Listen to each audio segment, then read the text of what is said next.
Aloha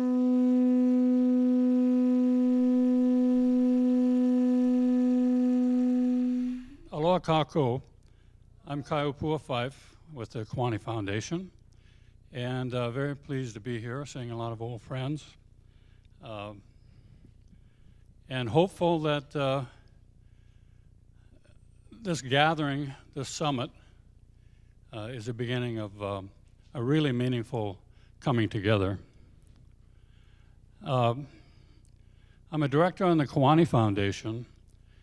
The Kiwane Foundation was established in 1971 by co-founders Butch Keikahu and his uncle, Kiwane, who carried the Kiwane name. And it actually originated in, on the West Coast, North America, where he was residing at the time where the pickings were easy, playing music and making a lot of money. And Butch realized, though, that there were things going on at home that he needed to be a part of, and so he returned, took up residence in Anahola, continued working to evolve the Kiwane Foundation into a means of heightening awareness, educating not only the Hawaiian community, but even further beyond. When I met Butch, he started talking to me about walking across the United States to Washington, D.C., and holding an Aloha March to draw attention to the issues of Hawaii. And I thought, this guy has got to be crazy. But in 1998, and then again in 2000, he did just exactly that. He didn't walk across the United States, but he did wind up staging 2 huge Aloha marches in Washington, D.C. That really kind of opened up a whole can of worms among a population of people who knew nothing about what was going on in Hawaii. Butch, like many of our people, had some severe medical issues, and before he passed on, he made a selection of a group of us who he wanted to carry forward with his educational process. And so we did that, and it kind of evolved.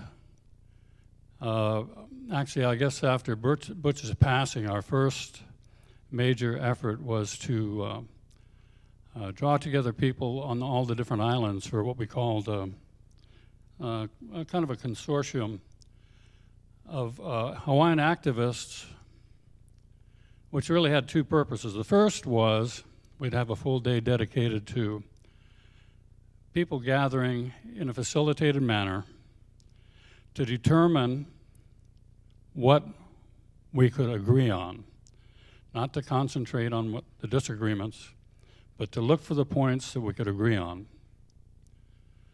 The second day, as kind of an enticement, because we had a media savvy person on our board, was to provide a workshop on how Hawaiian activists could clearly articulate what they wanted to communicate. And so we did that, and we discovered that actually there was, throughout the islands, the objectives were pretty much the same. Everyone we talked to wanted to essentially get back to the kingdom that existed at the time of Queen Liliuokalani, and then to decide from that point how we would make it work in a present day situation. Along the way, we also ran into some fires that needed to be put out. One was the Akaka bill, and we devoted quite a bit of energy into lobbying against that, realizing that we only had a handful of votes here in Hawaii, we kind of mainstreamed our messages to the United States, North America. And I think we were pretty effective in also lobbying Capitol Hill, because as of yet, we still don't have the Akanka bill in place, and hopefully it doesn't come in place. At the same time that was going on, we got involved at the international level. We will talk about that further, I hope, throughout either the rest of today or tomorrow.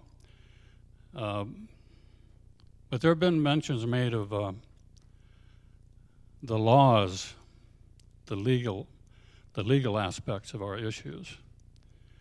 And one of the things that we've found in working at the United Nations level, especially most recently, after establishing some good working relationships with UN member states, it's not a question of the law at this point, because if you present to international experts the case that we have, the self-admission of guilt through Public Law 103-150, legally, it's an open and shut case.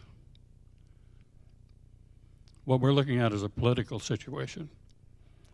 And for us to deal with that and resolve it is going to take a critical mass. And I hope that from our discussions here, we can come together to generate that critical mass. And I see the sign says POW. So I'm going to leave it at that and hope that we can discuss this further. But keeping in mind that the Kiwani Foundation is not a sovereignty group as much as it is an element of the process for facilitating the achievement of sovereignty. So thank you very much, and we look forward to talking to you throughout the day and tomorrow.